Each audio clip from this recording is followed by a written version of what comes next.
இனிமே கண்ணை மூடிட்டு கடலை எண்ணெய் வாங்கலாம். ஏன்னா மந்த்ரா கடலை எண்ணெய் இதயத்தின் தயாரிப்பு. வறுக்க பொரிக்க ஏன் எல்லா சமையலுக்கும் மந்த்ரா தான். மந்த்ரா கடலை எண்ணெய், அபார ருசி, ஆரோக்கியமான உடல் நலம். தினமலர் நேயர்களுக்கு வணக்கம். உலகத்தினுடைய அதிகாரம் மையம் யார்? உலக நாடுகளுக்கெல்லாம் யார் கண்ட்ரோல் பண்ணுறாங்க? இன்னும் சொல்லப்போனால் ஒரு நாட்டிற்கு தேவையான பொருளை இன்னொரு நாடுகள் கொடுக்குது அப்படிங்கிறலாம் தாண்டி கடந்த 2000-3000 வருடங்களாக ஒரு மாநிலத்தினுடைய, இந்தியாவினுடைய மாநிலத்தினுடைய அளவே இருக்கக்கூடிய பரப்பளவில் சொல்கிறேன், நிலப்பரப்பில் இருக்கக்கூடிய ஒரு நாடு எப்படி உலகின் பல நாடுகளை தன்னுடைய அதிகாரத்தின் கீழ் கொண்டு வந்தாங்க?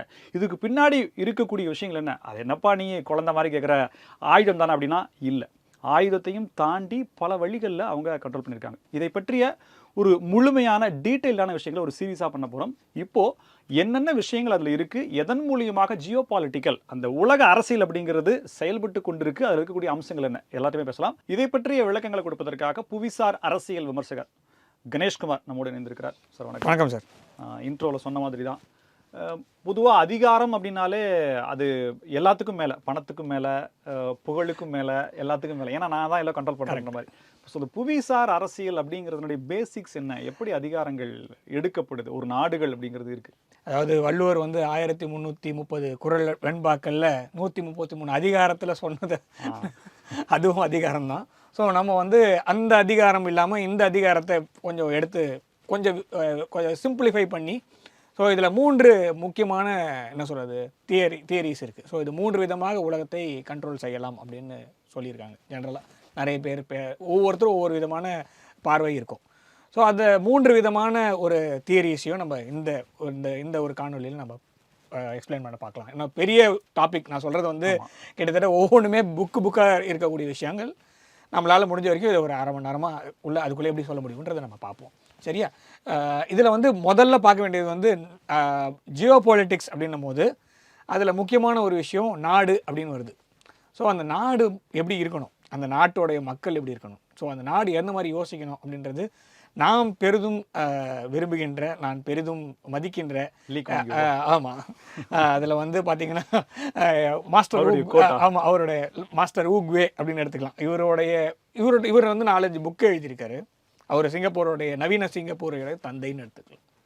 ஸோ அவர் ஜியோ பாலிட்டிக்ஸை பொறுத்த வரைக்கும் நீங்கள் அவருடைய புத்தகங்களை படிச்சிங்கன்னா உங்களுக்கு இன்றைக்கி நடக்கிற உலகத்தில் நடக்கிற விஷயம் உங்களுக்கு ரொம்ப ஈஸியாக புரியும். நான் அந்த அளவுக்கு ரொம்ப சிம்பிளிஃபைடாக, ஸோ சைனா என்ன பண்ணுவாங்க, அமெரிக்கா என்ன ஆகும், நான் சொல்கிறது 30 வருஷத்துக்கு முன்னாடி, 20 வருஷத்துக்கு முன்னாடி யாரும் யோசித்து கூட பார்க்க முடியாத சமயத்தில் இன்றைக்கி நடக்கிறத பற்றி ஒருத்தரால் சிந்திக்க முடியும். நான் சொல்கிறது டைம் ட்ராவலரா அப்படின்லாம் கேட்க முடியாது. அந்த அளவுக்கு நான் சொல்றேன். அதெல்லாம் அது சைக்கிக் வச்சுக்கோங்க, அது சைக்கிக்கு. ஆனால் ஒரு நார்மலாக ஒரு நாட்டோடைய தலைவராக ஒரு திங்க் பண்ண முடியும்னா இவர் master Oogway Lee Kuan you அவர்கள் தான். அவர் சொல்கிறதுலேருந்து பார்த்தீங்கன்னா, ஸோ சுறாக்கள் வாழும் பகுதியில் நீங்கள் ஒரு மீனாக மாட்டிக்கிட்டிங்கன்னா, ஸோ ஒன்று நீங்கள் சாதுரியமாக இருக்கணும், புத்திசாலித்தனமாக இருக்கணும். சப்போஸ் அந்த சுறா தாக்க வருதுன்னு வச்சுங்களேன், அட்லீஸ்ட் ஓடவாது தெரிஞ்சிருக்கணும். இதெல்லாம் தெரியாமல் நீங்கள் சுறா வாழும் பகுதியில் இருக்க முடியாது. ஒரு ஸ்டேட் சர்வைவலுக்கு தேவையான விஷயம், அதாவது ஒரு நாடாக இருக்கணும். வேற ஒரு நாடு படையெடுத்து வருதோ இல்லை அதிகாரம் செலுத்த ட்ரை பண்ணுதோ, அந்த மாதிரிலாம் இருக்கும்போது எப்படி நீங்கள் ரியாக்ட் பண்ணணும், எப்படி நாடு ரியாக்ட் பண்ணணுன்றதுக்கான ஒரு கோட்டு இது அவர் சொன்னது. ஸோ இது நீமோ நம்மளுக்கு தெரியும், இந்த 2 பேருமே தப்பிச்சு ஓடுவாங்க. இது 3 ஷார்க்கு. அந்த மாதிரி சின்ன கண்ட்ரிஸ் கூட எப்படி சர்வைவல் கைடுன்னு இருக்கு இல்லையா, அது இவருடைய புத்தகங்களை படித்தால் ஓரளவுக்கு எப்படி உலகம் ரன் ஆகுது, சின்ன ஸ்மால் ஸ்டேட் ஸ்மார்ட் சர்வைவல் எப்படின்றது நம்மளுக்கு தெரியும். ஸோ அதனால் இதை ஆரம்பமாக வச்சு ஆரம்பிக்கணும்னு நினச்சேன். ஸோ அதனால தான் நெக்ஸ்ட். ஸோ உலகத்தில் புவிசார் அரசியலோட முக்கியமான ஒரு விஷயம் என்னன்னு பார்த்தீங்கன்னா, அதிகாரத்தை கண்ட்ரோல் செய்வது. அப்படின்னா கண்ட்ரோல்ன்றது ஜென்ரலாக சொல்கிறது, ஆனால் ரெகுலேட்டரும் பண்ணலாம். ஸோ ரெகுலேட் பண்ணுறதுக்கு பொதுவாக சார் இப்போ அதிகாரம் தான் எல்லாத்துக்கும் மேலே இல்லைங்களா? வளங்களோ அல்லது விவசாய விளைபொருட்களோ மக்களோ இதெல்லாம் இதுக்கு கீழே தான். ஆமாம், ஏன்னா அடிப்படை நம்ம முதல்ல புரிஞ்சுக்கணும். ஆமாம், நான் இந்தியா 1770களில் இந்தியாவும் சைனாவும் தான் நம்பர் 1 எக்கானமி, நம்பர் 2 எக்கானமியாக இருந்தது. அதுக்கப்புறம் இப்போ நம்ம என்ன ஆனோம்? ஸோ இப்போ நம்ம திரும்ப வர ட்ரை பண்ணுறோம். ஆனால் இன்றைக்கும் உலகத்தில் நம்பர் 1 அப்படிங்கிறது, நம்பர் 2ன்றது யார் இருக்கா? ஸோ அது எதனால் மாறுச்சு? ஸோ தேயிலை எப்படி கண்ட்ரோல் ஆச்சு? தேயிலை யார் கண்ட்ரோல் பண்ணா? ஸோ இந்தியாவில் இருக்கக்கூடிய விவசாய பொருட்கள் எப்படி கண்ட்ரோல் ஆச்சு, இந்தியா விவசாய நாடுனா எப்படி வந்து விலை பொருள், அதாவது என்ன சொல்கிறது, உணவுப் பொருட்கள் பஞ்சம் ஏன் வந்தது, இந்தியாவில் பஞ்சம் வரதுக்கு சாத்தியக்கூறு இல்லையா. ஸோ அது விவசாய நாட்டில் ஸோ அப்போ அதிகாரம் செலுத்தினாதான் உங்களுக்கு வந்து அந்த கண்ட்ரோல் வரும் இல்லையா. ஸோ அந்த அதிகாரம் வரம்பு நம்ம கிட்டேருந்து எப்படி போச்சு, ஸோ அது எப்படி வந்தது அப்படின்னா, ஸோ முதல்ல உறவுகள், ஸோ ஒரு நாட்டோட இன்னொரு நாடு இருக்கக்கூடிய உறவுகள் அது எந்த அளவுக்கு வரைமுறைன்னு ஒன்று இருக்குது.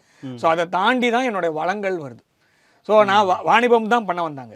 ஸோ அப்புறம் என்னாச்சு, வளங்களை எடுத்துகிட்டு போகிற அளவுக்கு கண்ட்ரோல் போச்சு. ஸோ அப்போ உறவுகள் முதல்ல முக்கியம், அப்புறமா வளங்கள். இதன் மூலமாக தான் அரசியல் வந்து நம்மளுக்கு நிர்ணயம் பண்ணுது. ஸோ ஒரு நாட்டை உள்ளே விடுறோன்னா அதுக்கு முன்னாடி நம்மளோட வளங்கள் எவ்வளோ இருந்தாலும், இந்தியா அப்போ கோல்டன் பீகாக்னு சொல்லுவோம். அப்புறமா பிரிட்டன் உள்ளே வந்தாங்க. பிரிட்டன் வெளில போகும்போது பிராய்லர் கோழி மாதிரி ஆக்கிட்டு போனாங்க.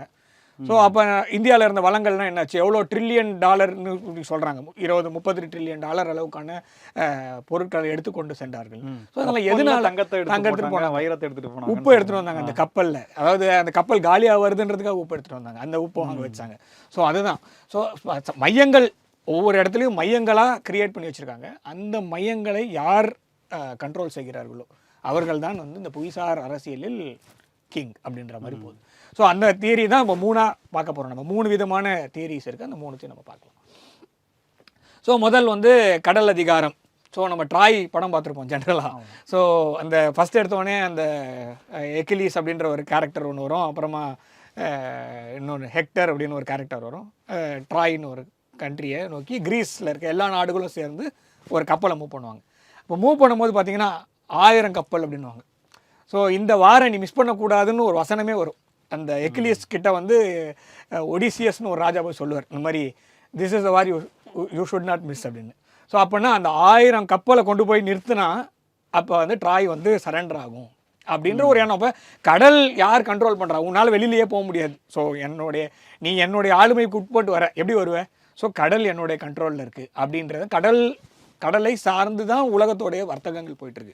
நீங்கள் ஒரு விஷயத்தை நவுத்தணும் அப்படின்னா இந்தியாவிலேருந்து நவுத்தினாலும் சரி, அமெரிக்காவில் நவுத்தினாலும், சைனாவில் நவுத்தினாலும் கடல் பாதை மூலமாக தான், உங்களுக்கு கப்பல் மூலமாக தான். இன்னும் வந்து அந்த அளவுக்கு விமான போக்குவரத்தோ இல்லை ரயிலோ இல்லை பேருந்தோ அந்த அளவுக்கு எதுவும் இல்லைன்றதுனால கடல் தான் நம்பர் 1 டிரான்ஸ்போர்ட்டேஷன் மெத்தடுன்றதுனால நம்ம கடல் தான் எடுத்துக்கணும்.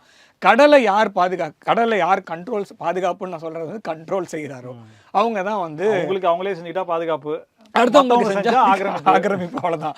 ஸோ அது மூலமாக இருக்கக்கூடிய கடலை யார் கண்ட்ரோல் செய்கிறாங்களோ, இது வந்து 2000 வருஷத்துக்கு முன்னாடி வச்சுக்கோங்களேன், இது ட்ரோஜன் வார்.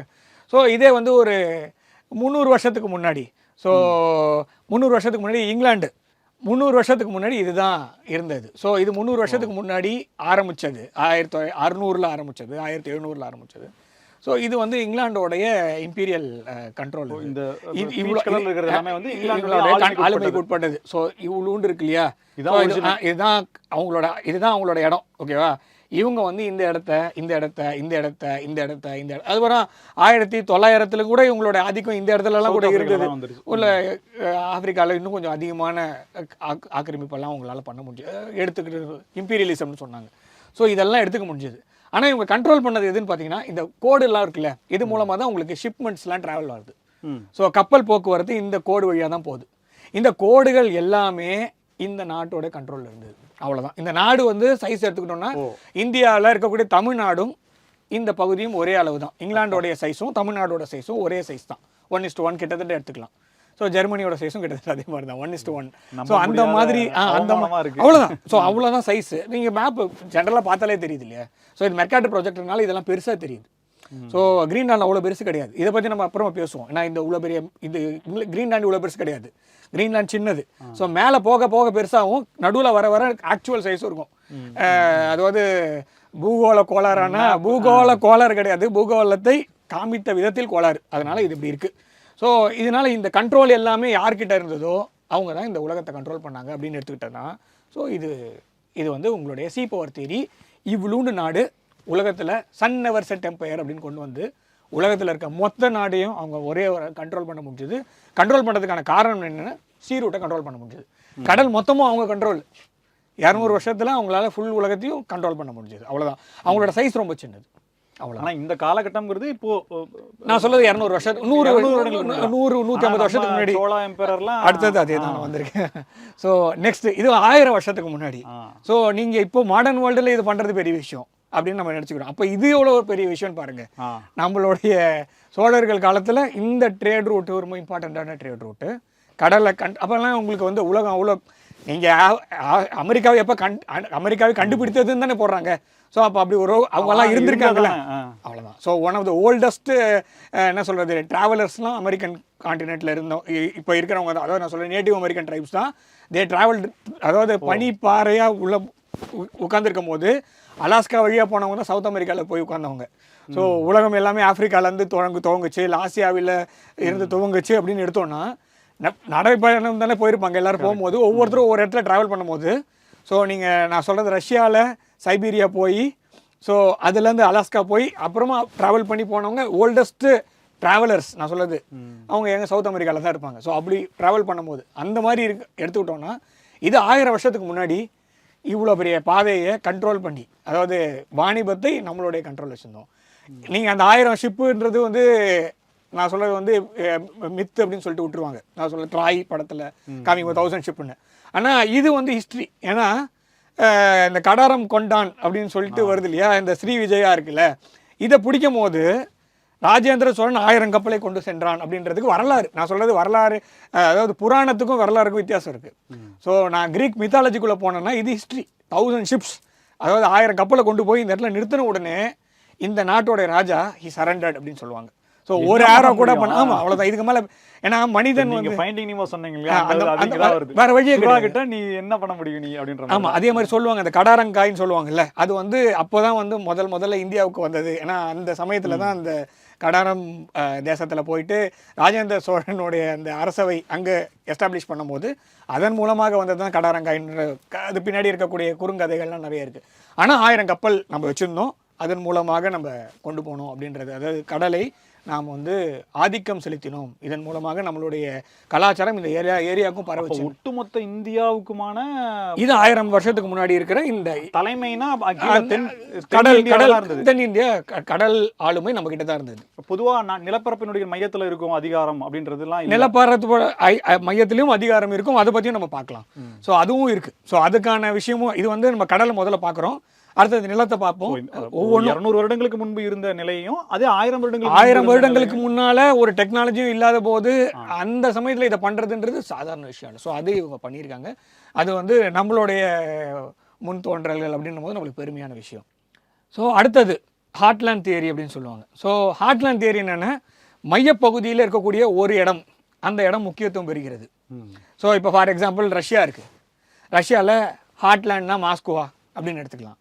ஸோ இல்லை ஏதாவது ஒரு பகுதி, இப்போ ஆசியா கண்டத்தில் இருக்கக்கூடிய ஏதாவது உள் பகுதி இருக்குன்னு வச்சுக்கோங்களேன், அந்த பகுதியில் தான் உங்களுக்கு அங்கேருந்து ஒட்டுமொத்த நிலப்பரப்பையும் கண்ட்ரோல் பண்ணும். அந்த இடத்த பிடிச்சா பாதிப்புன்னா அவ்வளோதான், அந்த இடத்த பிடிச்சா முடிஞ்சிச்சு. ஸோ அந்த மாதிரி இருக்கக்கூடிய ஒரு இடம் இருக்கிறதுன்ற அந்த இடத்தை சுற்றியே அதிகார மையங்கள் வரையறுக்கப்பட்டிருக்கிறது. அந்த அதிகார மையத்தை மேலும் பெரிதுபடுத்துவதற்கு, இல்லை அதை வந்து இன்னும் சீராக்குவதற்கு, அதை நோக்கி நகர்ந்ததுன்னா அது ஹார்ட்லேண்ட் தியரி அப்படின்னு வரும். ஸோ அது ஹார்ட்லேண்ட் தியரியில் வந்து நம்ம ரீசெண்டாக சோவியத் யூனியன் பார்த்தோம், ரஷ்யா பார்த்தோம், நிறைய நாடுகள் வந்து ஒரு இடத்த விட்டா முடிஞ்சு போச்சு. அதுக்கப்புறமா அந்த கல்லில் லைட் அடித்த மாதிரி அவ்வளோதான், அதுக்கு மேலே முடிஞ்சது. ஆனால் இந்தியா வந்து ஹார்ட்லேண்டாக இருந்திருக்கு, சீபோராக இருந்திருக்கு. நம்ம எவ்வளோ வருஷம் போனாலும் இதுக்கு இன்னொரு பேசிஸ், அது இன்டர்நேஷ்னல் ரிலேஷன்ஸ்லையும் சரி, ஜியோ பொலிட்டிக்கலையும் சரி, சொசைட்டியாக போகும்போது நான் வந்து இப்போ வந்து நம்ம இந்த என்ன சொல்கிறது ஜியாகிரபிக்கலாக நம்ம பார்க்கலாம், நெக்ஸ்ட் சொசைட்டியலான்றது அப்புறமா பார்க்கலாம். ஸோ ஆனால் இந்தியா மாத்திரம் ஏன் வந்து இத்தனையும் தாங்கி இத்தனை வருஷம் 800 வருஷம் நம்ம சொல்லும் போது 800 வருஷம் ஃபாரின் கண்ட்ரோலில் இருந்தாலும் இன்றைக்கி நம்ம இன்னும் அப்படியே தான் இருக்கோம் அப்படின்னு சொல்கிறதுக்கான ரீசன் சொசைட்டி, அது வந்து உள்ள அப்புறமா. ஆனால் ஹார்ட்லேண்ட் அப்படிங்கிறது வந்து ஒரு முக்கியத்துவம் பெறுகிற ஒரு இடத்தை சுற்றி அதிகார மையங்கள் சுழலும். அந்த அதிகார மையத்தை இல்லை அந்த வளங்களை கைப்பற்றினால் மொத்தமாக முடிஞ்சு போச்சு அப்படின்னா அதை நோக்கி நகருவது உங்களுடைய இந்த ஹார்ட்லேண்ட் தியரி. எக்ஸாம்பிள் வந்து சோவியத் ரஷ்யா நம்ம ஊரில் எடுத்துக்கிட்டோன்னா, ஸோ இது வந்து மகதா மௌரியன் டைனாஸ்டி. ஸோ இதே மாதிரி ஒரு 1500 வருஷம் இல்லை 2000 வருஷத்துக்கு முன்னாடி இருக்கலாம், 2000 வருஷத்துக்கு முன்னாடி இருந்த இந்த மேப் இது. ஸோ இதில் வந்து பார்த்தீங்கன்னா அதிகார மையம் எங்கே இருந்ததுன்னா பாட்லிபுத்ரா, அதுதான் கேபிட்டல். ஸோ நீங்கள் அதிகாரம் எல்லா இடத்துலையும் இருந்தாலும் பாட்னா தான் கேபிட்டல். ஸோ இது இடத்த நோக்கி தான் எல்லாமே. ஸோ இதுதான் கான்சென்ட்ரேட் ஆயிருந்தது பவர். ஸோ இதை பேஸ் பண்ணி அதுக்காக ஸ்ரீலங்காவில் இருந்தால் ஸ்ரீலங்காலையும் இருந்தது, தமிழ்நாடு அப்போவும் கிடையாதுன்னு வச்சுக்கோங்க. அதனால இந்த சோழ சேர பாண்டியாவுடைய கண்ட்ரோலில் இருந்தது. ஸோ அதனால ஹார்ட்லேண்டில் உங்களுக்கு கேபிட்டல் சிட்டியை நோக்கி இல்லை இந்த ஏரியாவை சுற்றி தான் உங்களுடைய இந்த எம்பையரோடைய அதிகார மையங்கள் சுழண்டு இருந்தது. இது வந்து நான் சொல்ல 2000 வருஷத்துக்கு முன்னாடி. ஸோ 3வது தியரி அப்படின்னு பார்த்தீங்கன்னா ரிம்லேண்ட் தியரி அப்படின்னு சொல்லுவோம். ரிம்லேண்டுனா அதாவது விளிம்பு விளிம்பு ஓரத்தில் இருக்கக்கூடிய நிலங்கள், விளிம்பு துறை அப்படின்னு சொல்லி, அது விளிம்பு நிலையில் இருக்கக்கூடிய இது. ஸோ போர்ட்டெல்லாம் யார் கண்ட்ரோல் பண்ணுறா? நான் வந்து கடலும் கிடையாது, கடல் வச்சுக்க மாட்டேன், ஓகேவா. நெக்ஸ்ட்டு நிலத்தையும் ஃபுல்லாக கண்ட்ரோல் பண்ண மாட்டேன். ஆனால் கடலுக்கும் நிலத்துக்கும் பார்டராக இருக்கிற ஒரு இடத்த பிடிச்சேன்னா அது என்னோட இடம். ஸோ இது மூலமாக தானே டிரான்ஸ்போர்ட் போயிட்டுருக்கு. கண்டிப்பாக. ஸோ இது எல்லாம் நான் பிடிச்சிட்டேன். 1000 ஷிப்பை கொண்டு வந்து எங்கே நிறுத்துவேன்? எங்கள் கடல் ஓரத்தில். ஸோ இந்த இடத்த நான் கண்ட்ரோல் பண்ணியிருக்கேன், இந்த இடத்த நான் வளமைப்படுத்தியிருக்கேன், இந்த இடத்த என்னால் எதுவுமே பண்ண முடியாதுன்னு சொன்னால் அந்த மாதிரி நாடுகள் நம்ம எடுத்துகிட்டு போகலாம். ஸோ அந்த மாதிரி கண்ட்ரோல் வச்சுருக்கிற நாடு இது வந்து சைனாவுக்கு எடுத்துக்கலாம். ப்ளஸ் சைனா ஏன் சொல்கிறேன் அப்படின்னா, உங்களுடைய பாப்புலேஷன் அடுத்தது கேட்பாங்க, சைனா இவ்வளோ பெரிய நாடு நீ எப்படி வந்து இது ரிம்லான் தியரின்னு சொல்லுவேன் அப்படின்னா, இந்த இடத்துல ஒரு கோடு போட்டிங்கன்னா, நான் சொல்கிறது வந்து இப்போ அடுத்த காணொளியில் நம்ம பண்ணுவோம். இந்த இடத்துல ஒரு கோடு போட்டிங்கன்னா இப்படி ஒரு கோடு வரும், ஓகேவா. ஸோ சைனாவை 2ஆக பிரிக்கிறதுக்கு ஒரு கோடு. ஸோ இந்த கோட்டுக்கு இந்த பக்கம் கிட்டத்தட்ட வந்து 90% மக்கள் தொகை, ஓகே. இந்த கோட்டுக்கு இந்த பக்கம் 10% மக்கள் தொகை. ஆனால் நிலப்பரப்பு இந்த பக்கம் 90% நிலப்பரப்பு, ஓகேவா. இந்த பக்கம் 10% நிலப்பரப்பு டென்சிட்டி தான். ஸோ அப்போ நான் என்ன சொல்கிறேன், நீங்கள் இடத்த வச்சுருப்பீங்களா மக்களை வச்சு முடிவு பண்ணுவீங்களா? எண்ட் ஆஃப் த டே வந்து மக்கள் தான் வளம். ஸோ நான் சொல்கிறது 1.4 பில்லியன், நான் சொல்கிறது 140 கோடி மக்கள், அதில் 90% இந்த பக்கம் இருக்காங்க, இந்த இடத்துல மாத்திரம் இருக்காங்க அப்படின்னு. ஸோ அப்போ மிச்சம் இருக்கிற 10% தான் இங்கே இருக்காங்க அப்படின்னா, ஸோ அப்போ அது ரிம்லேண்டில் தான் வரும். ஸோ இன்னொரு ரிம்லேண்டு போனீங்கன்னா நேட்டோ. ஸோ நேட்டோ வந்து அந்த அலையன்ஸ் வந்து எங்கெங்கெல்லாம் போட்டிருக்கோ, ஸோ யூஎஸ் அங்கே வந்து அவங்களோட பேஸ் வச்சுருப்பாங்க. ஸோ அவங்களுடைய ஆக்சுவல் கமாண்ட் சொன்னால் அங்கே இருக்கும், அமெரிக்காவில் இருக்கும். ஸோ அதோடைய கமாண்ட்ஸ் வந்து இங்கே எல்லா இடத்துலையுமே எல்லா பேஸஸும் வச்சுருக்காங்க. 800 பேஸ் வச்சுருக்காங்கன்னா அப்போ நீங்கள் எந்த இடத்துல போய். ஸோ அது வந்து 800 பேஸ் நம்ம வச்சுருக்கும் போது நம்ம சொல்கிறது தான் கேட்பாங்க அப்படின்ற மாதிரி வரும். ஸோ இங்கே வந்து நம்ம பார்க்க வேண்டிய விஷயம் 3வது தியரி இதுதான். ஸோ இது நம்மளுக்கு இருக்கா அப்படின்னா நம்மளும் இதில் இருக்கோம். ஸோ இப்போ நம்ம வந்து இதை ஆரம்பிச்சிருக்கோம். ஸோ இது வந்து 3தோட ஹைப்ரிட். ஸோ எதெல்லாம் அதாவது லேண்டு, ரிம்லேண்டு, சி பவர் 3மே இதை எடுத்துக்கோங்க. ஸோ இது வந்து லேண்ட் பவர். ஸோ நம்ம சொன்ன மாதிரி இந்த இடத்துல வந்து உங்களுக்கு லேண்ட் பவர், அதாவது இந்த கேபிட்டல் சென்டர் இருக்குங்களா அந்த மாதிரி. ஸோ இந்த இடத்துல எடுத்துக்கலாம், ஸோ இல்லை இந்த இடத்துல எடுத்துக்கலாம், சரியா. இது வந்து லேண்ட் பவர். ஸோ இது கூட நம்ம லேண்ட் பவராக கூட எடுத்துக்கலாம், பின்னாடி பார்ப்போம். ஸோ இது லேண்ட் பவர் அப்படின்னா இது இந்த மாதிரி பார்டர் ஏரியாஸ்லாம் இருக்கு இல்லையா. ஸோ இதெல்லாம் ரிம்லேண்டில் வரும். யாரெல்லாம் போட்ட கண்ட்ரோல் பண்ணுறாங்களோ, இந்த சிஏ யார் கண்ட்ரோல் பண்ணுறானோ அவன் சி பவர். ஸோ இது 3த்தையும் இது கொண்டு வந்து வச்சுக்கலாம். இதுதான் பேஸ், இதுதான் கான்செப்ட் ஃபுல்லாக 3த்தையும். இதில் யார் யார் எந்தெந்த இதில் இருக்காங்க, எந்தெந்த டைம் லைன் மாறும், கண்ட்ரிஸும் மாறும். ஸோ அந்த மாதிரி எடுத்துகிட்டு வந்தது ஒவ்வொரு இடத்துலையும் ஒவ்வொருத்தர் வச்சுருந்தாங்க. ஸோ இங்கிலாந்து இவ்வளோ உண்டு நாடு, தமிழ்நாட்டோட சைஸே இருக்கக்கூடிய நாடு, இந்த ஃபுல் சீயும் கண்ட்ரோல் பண்ணிச்சு. திரும்ப சொல்லாதீங்க சார். நம்ம வரலாற்றுலேருந்து கற்றுக்கல அப்படின்னா அந்த வரலாறு திரும்பும் அப்படின்னு ஒரு பழமொழி நம்மக்கிட்ட இருக்குது. அதனால் வரலாற்றிலேருந்து கொள்ள வேண்டிய பாடம் அதை திரும்ப ஞாபகப்படுத்தாமல் விட்டதுனால தான் நம்மளுடைய பேச்சிலேயே நிறைய ஆதிக்கத்தில் ஆங்கிலம் இருக்கிறது. அவ்வளோதான், வேற ஒன்றும் இல்லை. ஸோ அந்த ஆங்கில மொழியால் தான் அவங்களால இவ்வளோ ஏரியாவிலையும் அவங்களால கண்ட்ரோல் செய்ய முடிந்தது. அவ்வளோதான். அமெரிக்கா இன்னைக்கு பெரிய லெவலில் இருக்குன்னா அதுக்கு காரணம் இவங்களுடைய ஆங்கில மொழியோடைய அதிகாரம் தான். ஏன்னா அந்த ஆங்கில மொழி இங்கே இருக்கக்கூடிய அனைத்து காலனிகள் மூலமாகவும் ஆங்கிலம் நல்லா போய் சேர்ந்தது. அந்த ஆங்கிலத்தை இவங்க எக்ஸ்ப்ளாய்ட் பண்ணிட்டாங்க. அதனால் நம்ம ஊர்லேருந்து எல்லோரும் அங்கே போய் உட்காந்துருக்கோம். அவ்வளோதான், சிம்பிளாக சொல்லணும்னா. ஸோ முக்கியமான நிலையில் என்ன இருக்குது அப்படின்னு பார்த்தோன்னா 3த்துலேயும் இப்போ நம்ம பார்க்க வேண்டியது இந்த காலத்தில் என்ன வேணும் நம்மளுக்கு அப்படின்னா, ஆசியா கண்டம் தான் உங்களுக்கு இப்போ நான் போன இதிலே காமிக்கும் போது ஆசியா பகுதி தான் ரொம்ப முக்கியமான. யூரேஷியன் டெரிட்டரி எடுத்துக்கலாம்.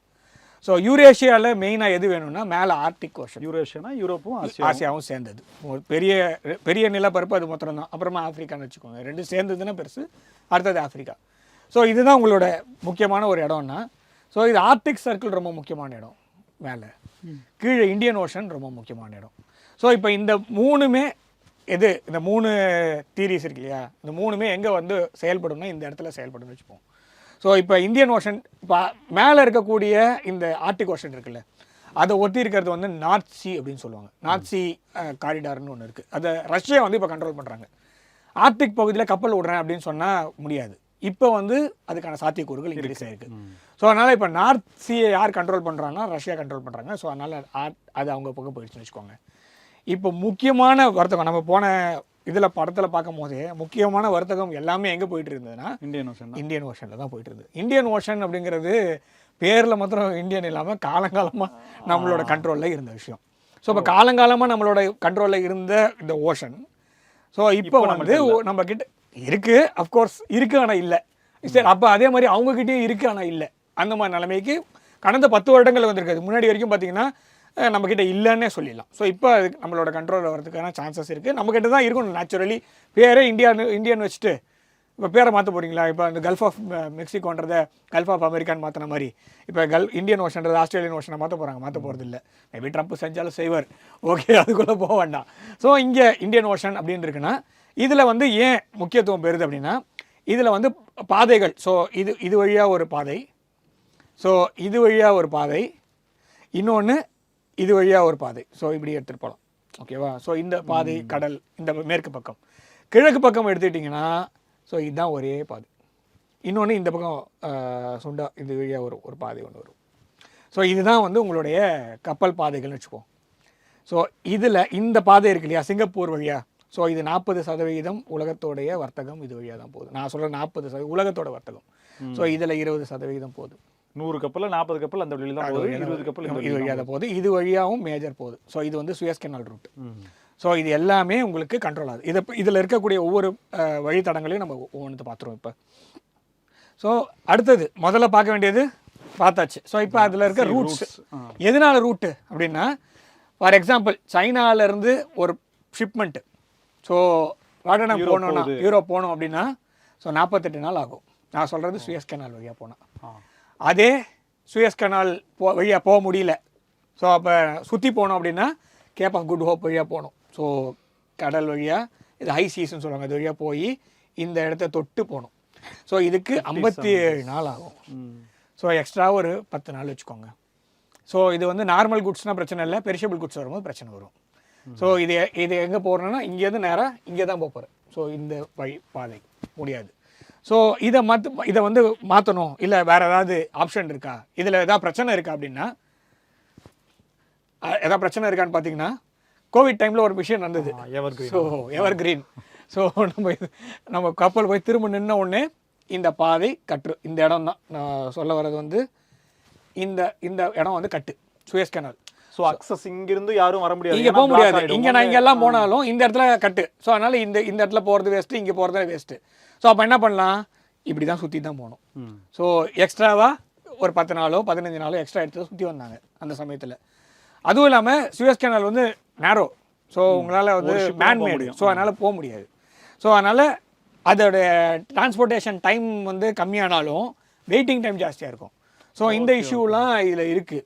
ஸோ இது வந்து இந்த இஷ்யூ போயிட்டு இருக்கிறதுனால நிறைய ட்ரேட் ரூட்ஸ் வந்து இப்போ புதுசாக வந்துட்டுருக்கு. நான் சொல்கிறது இந்தியாவுடைய G20 தலைமை போது புதுசாக ஒரு ட்ரேட் ரூட் சொன்னாங்க, இது வழியாக இப்படி போகிற மாதிரி ஒன்று கொண்டு வந்தாங்க. ஸோ ஸ்பைஸ் ரூட்டுன்னு சொல்லிட்டு பழைய என்ன சொல்கிறது நம்மளுடைய பழைய பாதை வாணிபம் பண்ணிகிட்டு இருந்தோம் இல்லையா, நான் சொல்கிறது 1500 2000 வருஷத்துக்கு முன்னாடி. ஸோ அந்த பாதையை வந்து ஸ்பைஸ் ரூட்டுன்னு சொல்லுவாங்க. அந்த ஸ்பைஸ் ரூட் வழியாக ஸ்பைஸ் ரூட்டை திருப்பி கொண்டு வரணும்னு சொல்லி கொண்டு வந்தாங்க. ஸோ அந்த பாதையை இப்போ புதுசாக க்ரியேட் பண்ணிகிட்ருக்காங்க, இன்னும் இது அமலுக்கு வரல. ஸோ அதனால் இந்த பாதைகள் இதெல்லாம் சோக் பாயிண்ட்ஸ். நான் சொல்ல வர்றது வந்து இது எல்லாமே சோக் பாயிண்ட்டு வச்சுருக்கவங்கெல்லாம் இந்த இடத்துலலாம் கண்ட்ரோல் பண்ண முடியும். இல்லை ஒரு கப்பல் போதும், இல்லைன்னா இந்த இடத்த யாரை கண்ட்ரோல் பண்ணுறாங்க, இங்கே ஒரு கோடு போட்டு இங்கே ஒரு பிளாக்கேடு வச்சாங்கன்னு வச்சுக்கோங்க, முடிஞ்சது கதை. இங்கே ஒரு பிளாக்கேடு, இங்கே ஒரு பிளாக்கேடு வச்சா ஒரு 10 நேவல் ஷிப்பு முடிஞ்சு போச்சு. ஸோ மொத்தமும் பிளாக் ஆகிடும். ஸோ இந்த இடமும் பிரச்சனை தான். ஸோ அதனால் நீங்கள் இதெல்லாம் சோக் பாயிண்ட்ஸ்னு சொல்லுவாங்க. இந்த சோக் பாயிண்ட்ஸ் எல்லாம் எப்பவுமே கொஞ்சம் ஆக்டிவாகவே இருக்கும். ஸோ யார் அலர்ட்டாக இருக்கும். ஏதாவது பிரச்சனை வந்துச்சுன்னா உலகத்தோடைய விலைவாசி ஏறும், வேறு ஒன்றும் இல்லை. ஸோ அங்கேருந்து வரக்கூடிய பொருள் வராது, சரியான நேரத்துக்கு வரலன்னா விலை ஏறும். ஸோ இதெல்லாம் இந்த சோக் பாயிண்ட்ஸில் இருக்கும். ஸோ அதனால் whoever controls the choke point controls the world. So அவ்வளோதான். ஸோ புதுசாக இந்த ப்ராப்ளம்லாம் சால்வ் பண்ணுறதுக்கு என்ன பண்ணலாம் அப்படின்னு ரீசெண்டாக ஒன்று ஆரம்பித்தது வந்து INSTCன்னு சொல்லுவாங்க, international north south transport corridor. இவ்வளோ கண்ட்ரிஸ் இந்த கண்ட்ரி இன்வால்வ் இருக்குது. இது வந்து இந்தியாவில் இன்வால்வ் இருக்குது. இந்தியாவிலேருந்து ஈரான், அசர்பைஜான், ரஷ்யா. ஸோ காரணம் இந்தியாவிலேருந்து தான் ஸ்டார்ட் ஆகுது. இல்லை அப்படி முடியுதுன்னு வச்சுக்கலாம். இந்தியாவுக்கும் ரஷ்யாவுக்கும் நடுவில் இருக்கக்கூடிய நாடுகள் மூலமாக இந்த டிரான்ஸ்போர்ட் காரிடார் போகுது. இவங்க எல்லாம் மெம்பர் ஸ்டேட்ஸு. ஸோ இவங்கெல்லாம் வச்சு பண்ணுறோம். இதில் வந்து பெரிய அட்வான்டேஜ் என்னன்னு பார்த்தீங்கன்னா, வெஸ்டர்ன் கண்ட்ரிஸ் அதோட இன்ஃப்ளூயன்ஸும் கிடையாது. ஸோ ஒன்லி சி டிரான்ஸ்போர்ட் மட்டும் கிடையாது, சி அண்டு மாதிரி ஹைப்ரிட் தான். ஸோ நான் சொன்ன ஸ்பைஸ் ரூட்டும் ஹைப்ரிட் தான். ஸோ இதே மாதிரி இங்கே போகும், ஒமானோ இல்லைன்னா இது ஒமான் போகும், இல்லைன்னா UAE போகணும்னு வச்சுக்கோங்க. போயிட்டு அது வழியாக சவுதி அரேபியா வழியாக போய் ஜோர்டான் போய் இஸ்ரேல் போய் அப்படி தான் போகும். ஸோ நான் சொன்ன வந்து spice route. So spice route இந்த ட்ராவல் இன்னும் வந்து கன்ஃபார்ம் ஆகலை. ஸோ அந்த மூவ் வந்து இப்படி தான் எடுக்கிறாங்க. இப்போ இந்த ரூட்டை வந்து இவ்வளோ நாடுகள் இருக்குது சார். இப்போ என்னன்னா சுயஸ் கனாலில் வந்து ஒருத்தர் கண்ட்ரோல் பண்ணக்கூடிய அளவுக்கு ஒரு நாடு நினைச்சா அந்த ரூட்டையே வந்து பிளாக் பண்ணிட முடியும். கரெக்ட். இப்போ இவ்வளோ நாடுகள் இருக்குது அப்படின்னா இப்போ இவங்க ஏதாவது அக்ரிமெண்ட்டில் ஏதாவது அப்போதைக்கு இப்போ அசர்பைஜான் நம்மளோட ஃப்ரெண்ட்லியாக இருக்குது, பட் அப்படியே இருப்பாங்களான்றது நமக்கு தெரியல. ஏன்னா டர்க்கிக்கு ரீப்ளேஸாக தான் அசர்பைஜான் இருக்கும் அப்படின்ற மாதிரி நிறைய டாக்லாம் வருது. அப்படி இருக்கும்போது இதில் ஏதாவது மாற்றம் நடந்ததுன்னா கம்ப்ளீட்டாக இந்த ரூட்டுமே. அது மாத்திரம் இல்லை, நீங்கள் அசர்பைஜானை பற்றி பேசிகிட்டு இருக்கீங்க, நான் ஈரானை பற்றி கவலைப்பட்டுட்டு இருக்கேன். நாளைக்கு ஈரானில் இந்த பகுதியில் ஈரான் இருக்கு இல்லையா, ஈரானுக்கும் அமெரிக்காவுக்கும் இப்போ முடிகிட்டு இருக்கு. ஈரானில் இருக்கக்கூடிய ஒரு போர்ட் வந்து முக்கியமான போர்ட்டு, நம்மளுடைய போர்ட் வந்து சாபஹார் போர்ட்டு. ஸோ அது வந்து இப்போ இந்த இடத்துல இருக்குன்னு வச்சுக்கோங்களேன், அது ஒரு பாதிப்பு அடையுது. அப்படின்னா இப்போ இங்கேயே கட் பண்ணிட்டேன்னா இது மொத்தமும் போன மாதிரி தான். ஸோ அதனால் இந்த ட்ரேட் ரூட்ஸ் எல்லாமே இருக்குது தான், ரிஸ்க்கும் எல்லாத்துலேயுமே.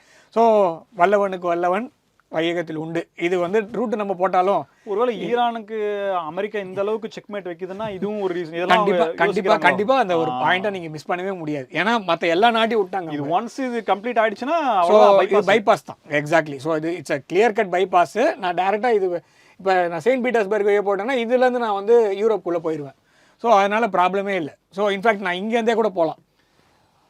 இதெல்லாம் ரிஸ்கே இல்லை சார். ஏன்னா ரஷ்யா அதான் சொல்லணும், இது வரைக்கும் பிரச்சனை. ஈரான் ரெண்டு அசர்பைஜானை ஜியோ பொலிட்டிக்கலி நம்ப முடியாது. இவங்க வந்து விக்டிமைஸ் அடிச்சுட்டாங்கன்னா முடிஞ்சு போச்சு. இவங்க விக்டிம் தான், அவங்க ஒன்றுமே பண்ண முடியாது. ஸோ இங்கே கண்ட்ரோல் இந்த INSTCக்கு நிறைய ப்ராப்ளம் எங்கேருந்து வரும்னு பார்த்தா, ஒன்று யூஎஸ்லேருந்து வரும், இன்னொன்று வந்து சைனா கிட்டேருந்து வரும். ஏன்னா சைனாவோட பெல்ட் அண்ட் ரோடு இனிஷியேட்டிவ்லையும் இது அஃபெக்ட் ஆகும். அது அடிவாங்கும்ல நம்மளோட இதனால. முத்துப்பாதை இல்லை பட்டுப்பாதை, அது வந்து பெல்ட் அண்ட் ரோடு இனிஷியேட்டிவ். அதுக்கு கவுண்டராக கூட இது வரும். அதனால் அதுவும் அவங்களுக்கு ஒரு பெரிய தலைவலி. அதனால் நம்மளுக்கு செக் வந்து யூஎஸ் சைடில் மாத்திரம் இல்லை, சைனா சைட்லேயும் இதில் ப்ராப்ளம் வரும். ஸோ நெக்ஸ்ட்டு சரி நம்ம என்ன பண்ணிகிட்ருக்கோம். ஸோ இதெல்லாம் பார்த்தாச்சு. ஸோ இப்போ நான் இன்னும் அதே மாதிரி பழைய மாதிரியே இருக்கேனா அப்படின்னா, நம்மளுடைய அதிகாரத்தை எந்த இடத்துல வச்சுருக்கோமோ இந்த பிராந்தியம், நான் சொல்கிறது வந்து தெற்கு ஆசிய பிராந்தியத்தில் நாம் தான் வந்து பெரிய அண்ணன். உண்மையிலேயே அது நீங்கள் சொன்னாலும் ஒத்துக்கலைனாலும் கட்சி வாரியாக பல நாடுகளுக்கு சப்போர்ட் பண்ணாலும் end of the day land மாஸ்லையும் பெருசு, அதிகாரத்தில் நம்ம தான் இருந்தோம் முதல்ல இருந்து. ஸோ அதனால் பிம்ஸ்டெக் அப்படிங்கிறது வந்து இந்த ஏரியாவில், அதாவது கிழக்கு கடல் மேற்கு கடல் பக்கத்துலேயும் நம்மளுக்கு இருக்குது. நான் வந்து கிழக்கு கடல் மாத்திரம் பார்க்குறேன். ஏன்னா இந்த ஸ்ட்ரெயிட் இருக்கு இல்லையா, ஸோ இது வந்து ரொம்ப முக்கியமான இடம்ன்றதுனால பிம்ஸ்டெக்கோடைய இம்பார்ட்டன்ஸ் பற்றி நம்ம பார்த்தே ஆகணும். ஸோ அதனால் இந்த நாடுகள் நான் சொல்கிறது வந்து பங்களாதேஷ், பூட்டான், நேபாள், இந்தியா, தாய்லாந்து, அப்புறமா மியான்மர், ஸ்ரீலங்கா, இந்த நாடுகள்லாம் சேர்ந்து இந்த என்ன சொல்கிறது வங்கக்கடல் பகுதி இதை வந்து பார்வையிட்டு மேற்பார்வையில் இந்த இடத்துல எந்த ஒரு அசம்பாவிதம் நடக்காம அளவுக்கு அது வந்து செக்யூரிட்டியாக இருக்கலாம், எக்கலாஜிக்கலாக இருக்கலாம். ஸோ எல்லாத்தையுமே இவங்க தான் இப்போதைக்கு மானிட்டர் பண்ணிகிட்டு இருக்காங்க. ஸோ இது பிம்ஸ்டெக். ஸோ இது வந்து நம்மளோட ஆதிக்கத்தில் கீழே தான் இன்னும் இருக்கிறது. அது இந்த கீழே வந்து இதுக்கு கீழே வந்து பார்த்திங்கன்னா சாகோஸ் இது கீழே நான் சொல்கிறது ஒரு 1800 கிலோமீட்டரில் நேட்டோ பேஸ் இருக்குது. ஓ டியோகோ கார்சியான்னு பேர். ஸோ நேராக கீழே இருக்குது. ஸோ சைனா வந்து எப்போ எதுக்கு எடுத்தாலும் வந்து இங்கே ஹம்பந்தோட்டாவில் வந்து உட்கார்றதுக்கு ரீசன் வந்து இந்தியாவிலேருந்து ஏதாவது சோதனை ஒரு மிசைல் நம்ம டெஸ்ட் பண்ணுறோன்னு சொன்னால் இங்கே இருக்கிற அமெரிக்க கப்பல் இங்கே வந்து நிற்கும், இங்கே இருக்கிற சீன கப்பல் வந்து நிற்கும். ஸோ எல்லோரும் வந்து நின்று செக் பண்ணிகிட்டு இருக்கன்றதுக்கு ரீசன் வந்து இந்த பகுதியில் மற்ற விஷயம் போதோ இல்லையோ இந்தியாவோட வளர்ச்சி கண்ணுக்கு உறுத்துற மாதிரி நிறைய நாடுகள் இருக்குது. அதையும் நம்ம பார்த்துட்டு தான் இருக்கோம், மானிட்டர் பண்ணிட்டு தான் இருக்கோம். ஸோ அதனால் இந்த BIMSTEC tax an important thing.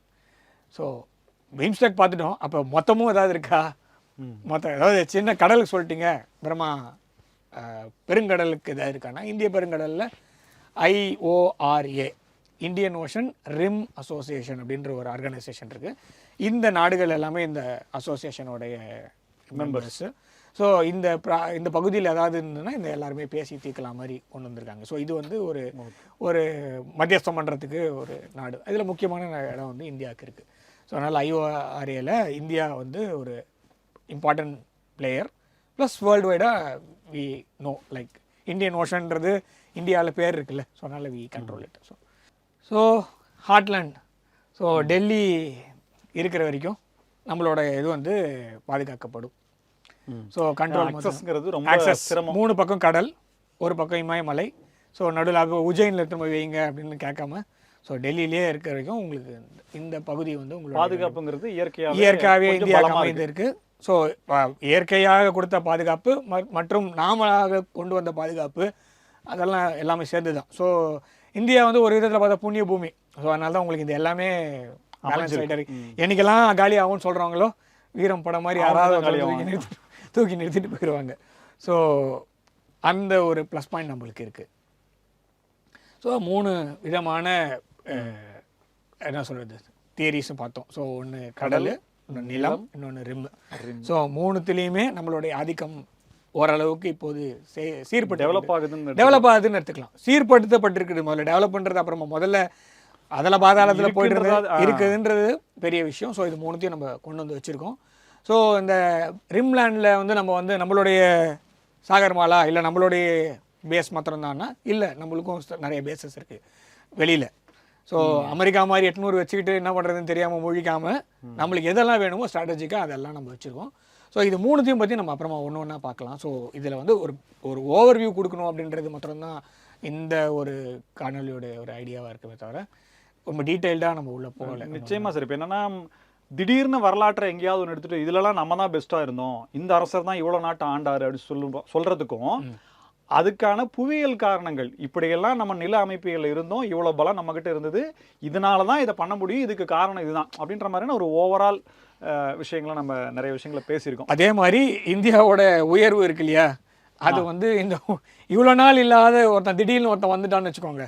So அப்போ ஒரு நிறைய மாற்றங்கள் வரும்ல, திடீர்னு ஒருத்தன் வந்தான்ற மாதிரி. ஸோ ஒரு படத்தில் வரும், திடீர்னு ஒருத்தன் வந்தான் என்ன பண்ணுறதுனே தெரியல, நான் அதனால திடீர்னு கேட்குறேன். அந்த மாதிரி தான் இந்தியாவோட உயர்வு அப்படிங்கிறது லாஸ்ட் 10 இயர்ஸில் வந்த அந்த பெரிய குவாண்டம் சேஞ்ச் இருக்கு இல்லையா, அதனால நிறைய புதிய சந்தர்ப்பங்கள் நம்மளுக்கு உருவாக்கி கொடுத்துருக்கு. உலக நாடுகள்லேயே பல நாடுகள் வந்து அதே ஸ்டேட்டஸ் கோ தான் மெயின்டைன் பண்ணியிருந்தாங்க. நான் சொல்ல Germany, France, Japan, Korea, so நான் சொல்ல சவுத் கொரியா. ஸோ இவங்க எல்லாருமே அதே ஸ்டேட்டஸ் கோ தான் மெயின்டைன் பண்ணாங்க 30-40 இயர்ஸாக.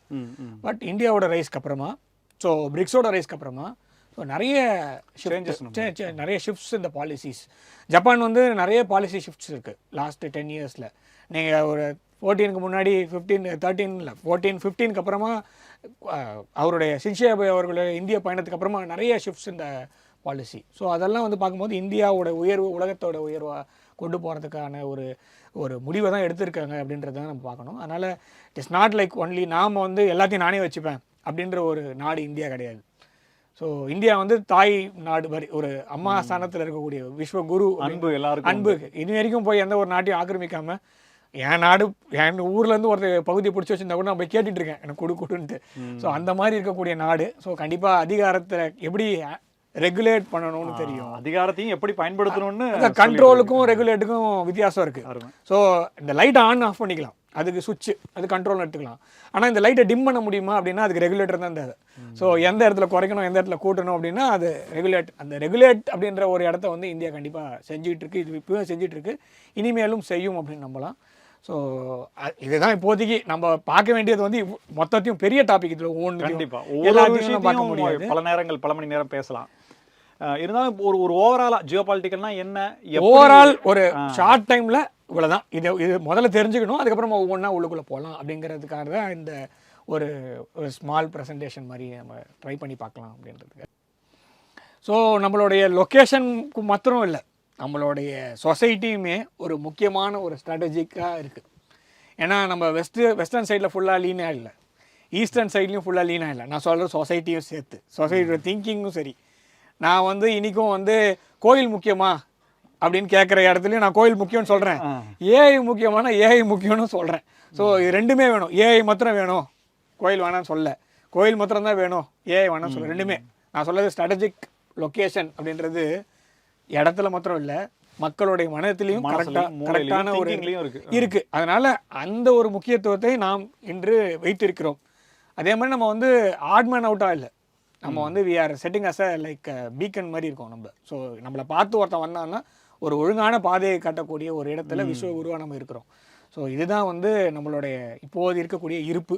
நிச்சயமா சார். அதாவது ஜியோ பாலிட்டிக்கல்னா என்ன, தங்க விலை ஏறுது, ஆயில் கிடைக்க மாட்டேங்குது, நீங்கள்லாம் இந்திய பொருட்களை வாங்கன்னு சொல்லி பொதுவாக சொல்கிறத விட எந்தெந்த நாடுகள் எப்படி எந்தெந்த நேரத்தில் எப்படி ஆளுமைக்கு உட்படுத்தினாங்க, அதிகாரம் செலுத்தினாங்க அப்படிங்கிறத தெரிஞ்சுக்கணும். அப்படின்னா இது எல்லாமே எடுத்தாலும் இதெல்லாமே டாபிக்ஸ் தான், பீக்ஸ் தான். இதில் இன்னும் டெப்த்தாக நம்ம பேசலாம். அடுத்த நேரத்தில் இவ்வளோ பண்ண முடியும், அதையும் நம்ம அடுத்தடுத்த ப்ரோக்ராம்ஸ்லாம் நம்ம சீரியஸாகவே போகலாம். நன்றி சார். நன்றி நேர்களை மீண்டும் சந்திப்போம். இணைந்திருங்கள் தினமலருடன். நன்றி நேர்களே.